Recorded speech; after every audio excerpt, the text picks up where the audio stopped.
Okay, we'll move on to our next speaker, who's Stefan Leliveld from the Reading and Writing Foundation. He's going to present the work of the Foundation with the European Commission's High-Level Group on Literacy and how that intersects with digital inclusion. And probably of most interest to this audience, the RWF, Reading and Writing Foundation, are preparing to set up a grant fund subject to contract and paperwork coming through, which will be funded by the Bill and Melinda Gates Foundation, starting in 2014. So I shall let Stefan tell you more.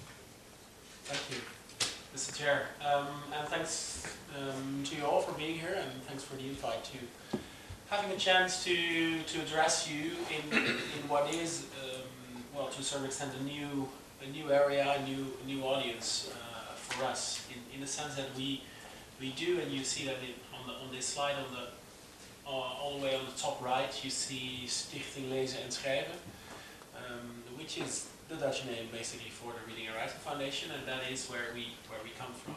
We were founded in 2004, and we have worked ever since as mainly a national organization. And we're now in the process, as Robin explained, of starting our international activities and starting our work here in Brussels. That all basically started in 2009 when our chair, Her Royal Highness Princess Laurentien of the Netherlands, became a special envoy for UNESCO, and she has been a special envoy ever since, and that sort of got her international activities going, focused on literacy development, dealing with the issue of many people throughout the world, but also in the Netherlands, in Europe, having difficulties reading, writing, calculating, and using digital tools and devices. After 2009, the Princess then got invited to chair the EU high-level group of experts on literacy development, starting in 2011, presenting basically this report, which is this report in the end of 2012. And basically what you see there is the front page sharing the key message of the report. And the key message may not be very new to you as you see it if you turn the page. But it is still, I would say, too new to too many Europeans. Basically 20% of our populations has difficulties in coping with their basic skills. So that's where we sort of started our process in thinking, okay, if we are this foundation in the Netherlands increasingly gaining experience abroad, how can we then start our activities in Europe, at least as a starting point? And that's where we also got in touch with the digital development specifically as a focus of today. And the high-level group report also deals with digital developments, and well, you've heard lots of in-depth knowledge on that already. And the report as well discusses the issue of access on the one hand, but then also the issue of equality of use, as they call it, on the other hand. So once you get access to digital tools and digital devices in a public library, for example, how then to make sure that you get the right quality of use, that there is some support, some interaction, some learning going on there in order to develop your skills, both your digital skills and the sort of foundational skills, you could say, of basic reading and writing. That's where also the report quickly then moves into action. I mean, it is quite an extensive analysis of what's out there and what could and should happen. But basically, it's this key message for 1 in 5 Europeans. The world is hard to read. Act now. A call to action. Don't wait too long, because we know what is out there. know in rough terms where we stand. So that's that, as you can imagine. So as a follow-up, as clear as it can be, now it's also as difficult as it can be. So what action is that then?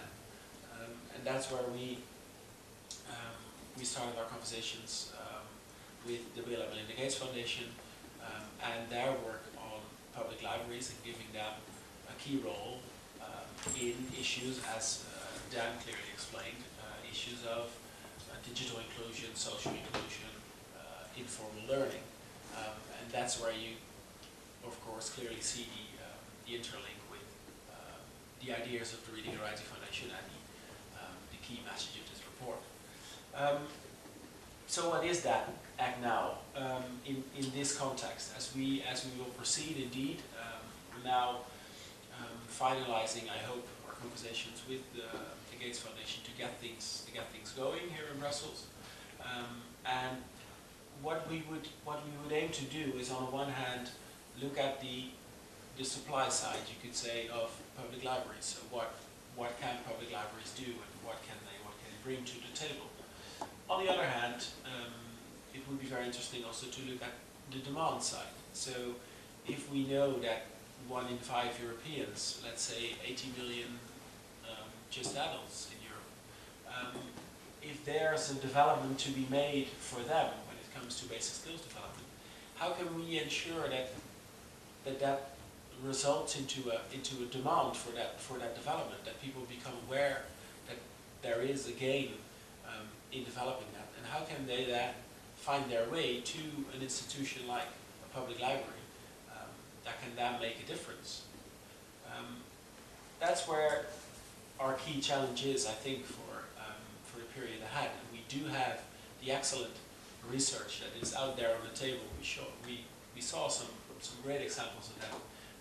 Now we can also share with policymakers, that we can share with various stakeholders. And that key probably is how then to combine it also with a feeling of demand that is out there amongst those 80 million and probably more people in Europe. I'm actually very excited to start it and to see if we can start this activity in Brussels, and I would love to collaborate with all of you with such an in-depth experience and knowledge in this area, and it would be great if we could already use today as a sort of starting point for sharing some thoughts how to go about that, what sort of communication, what sort of policy influencing, what sort of campaigning could be the right way to create that demand. And I think it's a great opportunity for me to be here today, and I have already heard some excellent ideas and thoughts and experiences, so I'm looking forward to more to come. Thank you.